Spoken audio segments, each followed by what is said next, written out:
9 specific moments when Sigmas instantly know you're fake. While the average person wanders through life completely blind to social engineering, the genuine independent moves through the world like a psychological apex predator, mapping out the hidden motives of everyone in the room.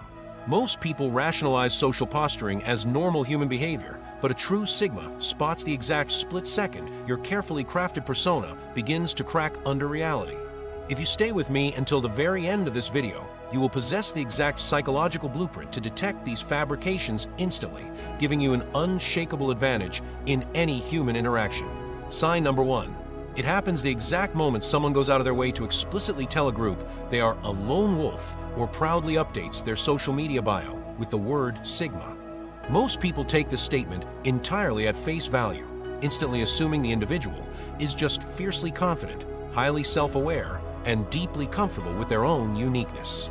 Here's where it gets interesting. A genuine independent realizes that those who truly live by an internal code never feel the need to advertise the brand, because the moment a label is used as an identity badge, the person is actively playing a social game for status. Most people rationalize this by saying they are just being expressive, but you need to look closer at the forensic micro-behaviors, like the subtle Sigma quiz, where they casually press you to agree with their lone wolf status, or how their laugh becomes forced and overly animated the exact second they think the dominant person in the room isn't paying attention to them. Their internal psychology is rooted in a deep, agonizing insecurity. They require constant external validation for the very role they claim to play, using a trendy online label as a convenient shortcut to respect without doing the actual work of self-sufficiency. To execute the definitive litmus test, observe whether they are describing their natural, quiet preferences, or if they are consciously modifying their posture and vocabulary to fit a script they read online. The Sigma responds with pure, unblinking indifference, refusing to validate the act and instantly removing himself from their manufacturer hierarchy, because true power never needs to introduce itself. Sign number 2. It manifests the exact moment someone provides cryptic, intentionally vague answers to simple, everyday questions about their past or what they are doing over the weekend. The average crowd finds this behavior deeply intriguing, instantly assuming this individual possesses a fascinating, complex history that is simply too deep for ordinary minds to grasp. Here's where it gets interesting. A true Sigma instantly distinguishes between genuine privacy and a theatrical performance designed to make someone look interesting, knowing this calculated obscurity is just a cheap trick to force others to chase them for answers. Most people rationalize this by thinking the person is just protecting a brilliant business secret or deep trauma, but you need to watch the visceral micro-behaviors, like the dramatic, lingering pauses they insert before saying you wouldn't understand, or how their attention span instantly shrinks the second the conversation shifts away from their mystery. Their internal psychology is driven by a profound lack of substance. They do not possess the depth for actual intrigue, so they rely on an illusion of darkness to maintain a high-status image and trick the crowd into giving them unearned respect. To run the definitive litmus test, ask them a direct, completely mundane question about a basic detail, like what they had for lunch or where they bought their shoes. A genuine person will give you a straight answer, while a poser will stumble, lock up, and try to make a basic errand sound like a classified government mission. The Sigma responds with a ghost of a smile and pure indifference, executing a swift mental exit that leaves the performer completely stranded in their own vacuum, because real depth has absolutely nothing to hide. Sign number 3. It occurs the moment an individual makes a massive spectacle of being entirely alone, constantly posting updates about their off-grid isolation or sitting visibly detached at a crowded gathering while ensuring everyone sees them. Most people take this display at face value, viewing it as concrete proof of a fiercely independent spirit who genuinely does not care about social validation or the opinions of the crowd.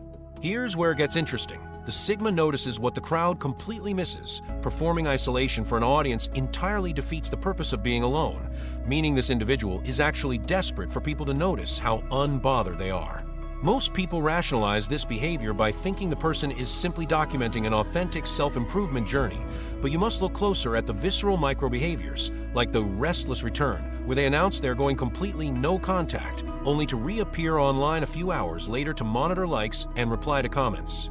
Their internal psychology is trapped in a state of absolute dependency on the very social system they claim to despise.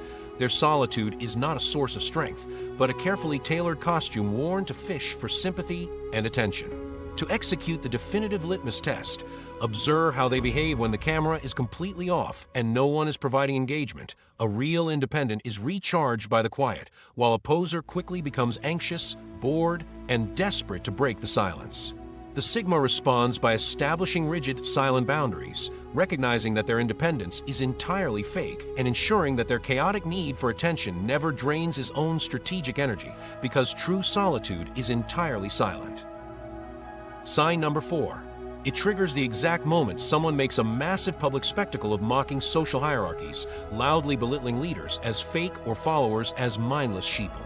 Most people perceive this speaker as a bold, revolutionary thinker who has completely transcended common power games and possesses the courage to speak truth to authority. Here's where it gets interesting. The Sigma contrast is immediate because he understands that if someone is obsessed with attacking the hierarchy, they are still fundamentally trapped within its framework, driven by a deep terror of being seen as insignificant. Most people rationalize this hostility as raw, unfiltered truth, but you need to watch the forensic micro-behaviors, like how they make sharp, unprovoked jabs at anyone holding authority, yet their posture shifts and their voice drops the exact second a truly dominant figure walks into the room.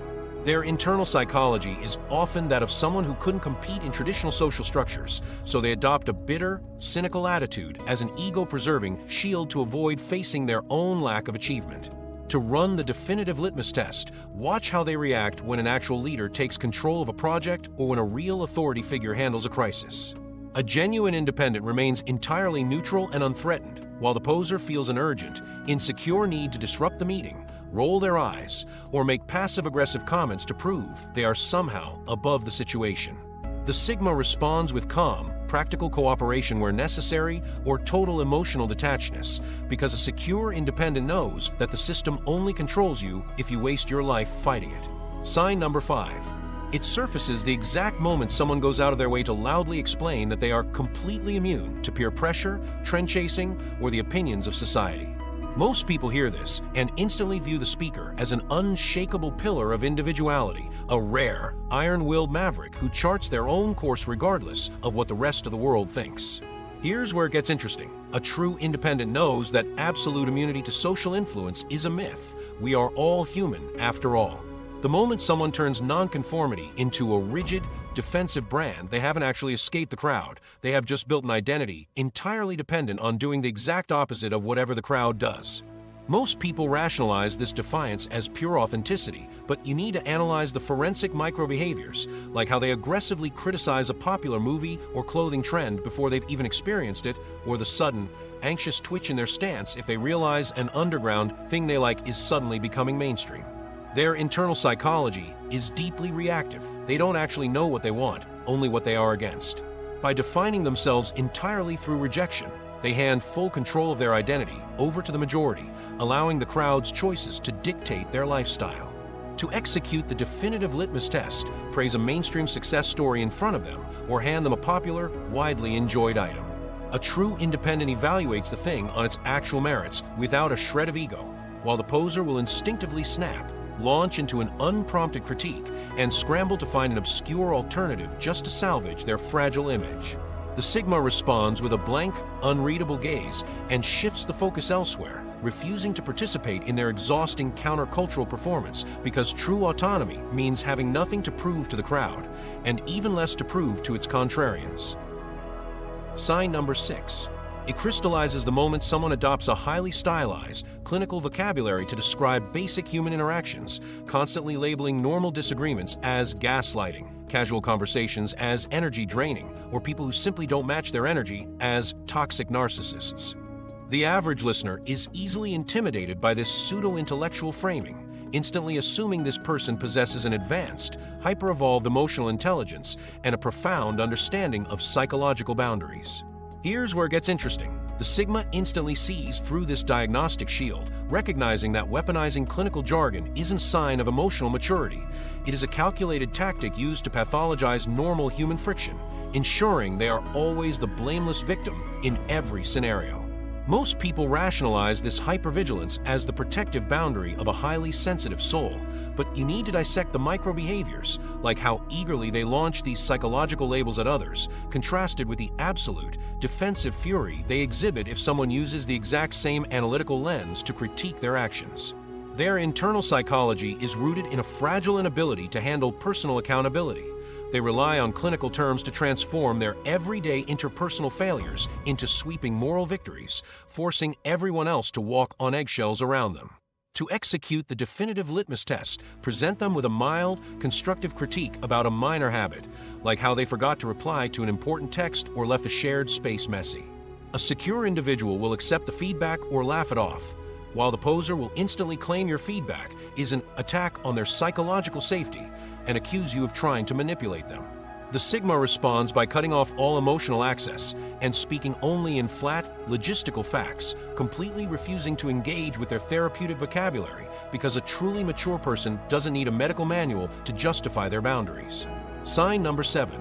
It exposes itself the moment someone builds an entire identity around brutal honesty, frequently delivering harsh, unprovoked insults under the guise of simply being a rare truth-teller who refuses to sugarcoat reality.